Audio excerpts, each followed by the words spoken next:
Hello, it's Chris Fleming again, and this is Philosophy and the Good Life, and we've just finished week 4, and so today I'm going to recap on what we did, which was really concerned with the work of Aristotle. Now, Aristotle is a very, very interesting thinker. His thought covers a huge amount of areas, from what we'd now think of as natural science through to logic, theories of poetry and art, and so on. But we can obviously only concern ourselves with a small aspect of that thought, and this week it's the ethics, his Nicomachean Ethics, which is really concerned again with how to live a good life. Now, one thing to say about Aristotle is you have this development in Greek thought that's occurring. Now, with Socrates, you have essentially someone who walks around the agora, and what he seems to be doing most of the time is really criticizing other people's views about things. So someone will say, that they know what courage is. Socrates, through a process of questioning, reveals that they don't perhaps know what courage is. Now, extend over a long period of time, you can come away with the impression that, well, Socrates is very good at criticizing other people's views, but the question is, where are his views? What does he actually think about things?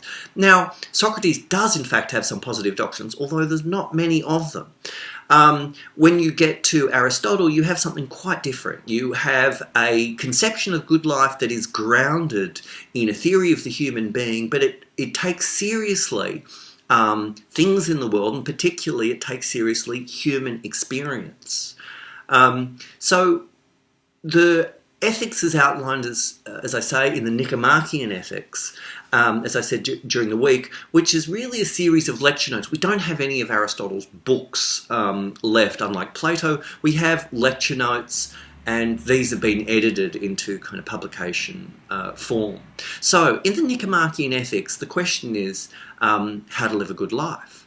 Now, he starts by asking why we do anything. Why we do anything at all, okay? Now, I'm not talking about involuntary action, although he does have an account for that as well, but when we have action, when we act for a reason, okay? So that if you say, why are you listening to this, why are you watching this video? Well, I want to pass the unit. Why do you want to pass the unit? Well, I want to get a university degree. Why do you want to get a university degree? Well, I'd like to earn some money. Why do you want to earn some money? And so on and so forth. Now, what Aristotle said is eventually you will end up with some particular answer, and that answer for him is happiness, or eudaimonia. Now, again, it's the concept of eudaimonia is not quite the same as our idea of happiness, although it's not totally unrelated to it. Sometimes it's translated, rather than happiness, as flourishing. But in any case, it's concerned with how you live a good life. And Aristotle says, look, ultimately, what human beings are after is happiness. That is the ultimate end. So, for instance, you will say, why do you want to be wealthy? And they'll say, well, if I'm wealthy, I'll be happy, or I'll be happier. It's not the other way around, okay? So it's not like the sense that you say, why do you want to be happy? Well, I want to be happy so I can be rich, right? So these things in our life tend to serve the goal, at least implicitly, of being happy. So what does Aristotle have to say about that? Well, he wants to figure out what the human being's function is, how we function in the world, whether we have a kind of purpose. Now, by function here, I mean what is the characteristic activity of the human. So the characteristic activity, or the end for which, say, a guitar is made, is to be played. Okay, the guitar is not to be used as a weapon, although it could be. It's not to be used as a boat to float on. It's there to be played. And he says that this is true of almost everything we see in the world. So the function, or the end of a pancreas, is to produce insulin to regulate human blood sugar, or blood sugar in whatever biological organism has a pancreas.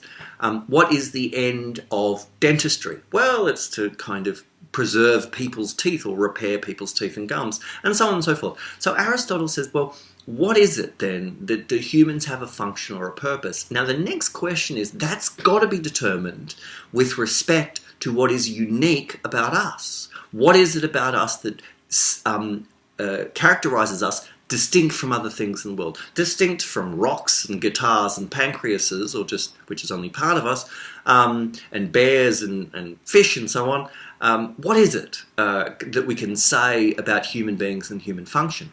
So that is, he tries to ground his ethics in an anthropology, a theory of human nature. And the answer that he comes to is what distinguishes human being is logos, that is reasoning, our capacity, the human capacity for reason, for thought. Now, it doesn't mean that other animals, other creatures don't have cognitive processes. It doesn't mean that other animals don't have forms of communication. We know they do.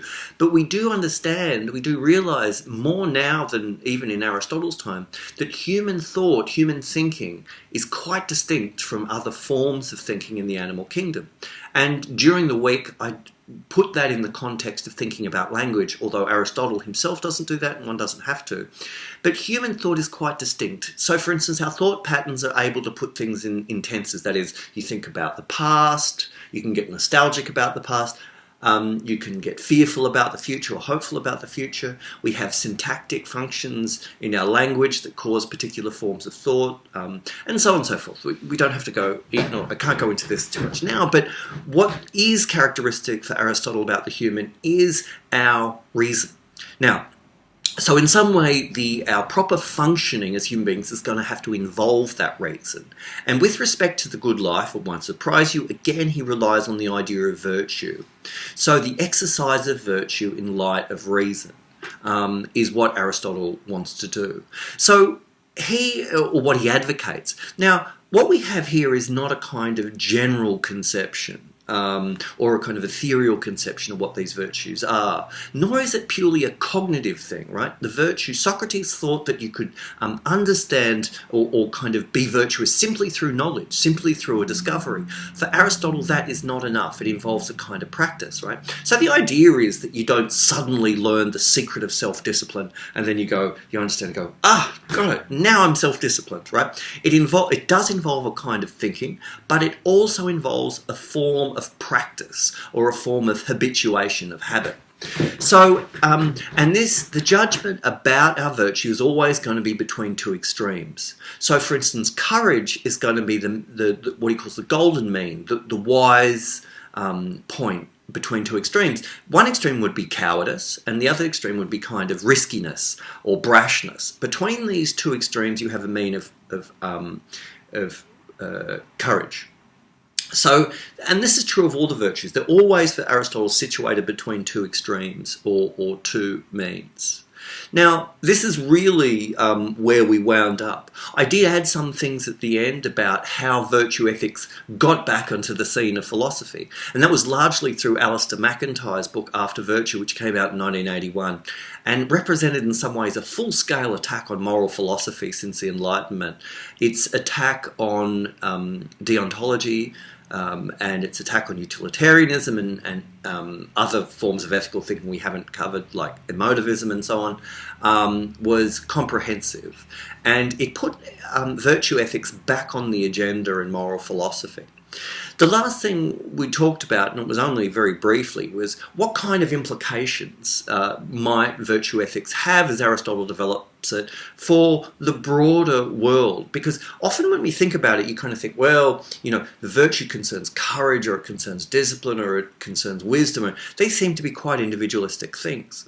Well, Martha Nussbaum, who's a professor at the University of Chicago, has developed, in line with this Aristotelian notion of function, what she calls a capabilities approach towards development. So human beings, for instance, in order to live full lives, have certain capabilities, have certain things about them, intrinsic to being human, that need to be expressed in order to live a life. So, for instance, freedom of association. We need to be able to choose, to some extent at least, who can be our friends, who we associate with. We should be able to play at some point in our lives, or regularly in our lives. We should be able to have some control over our environment, and so on and so forth. Now, although Nussbaum puts this in terms of capabilities, this is really an Aristotelian view, that the human being has certain natural capacities, and these need to be expressed in order to have a good life.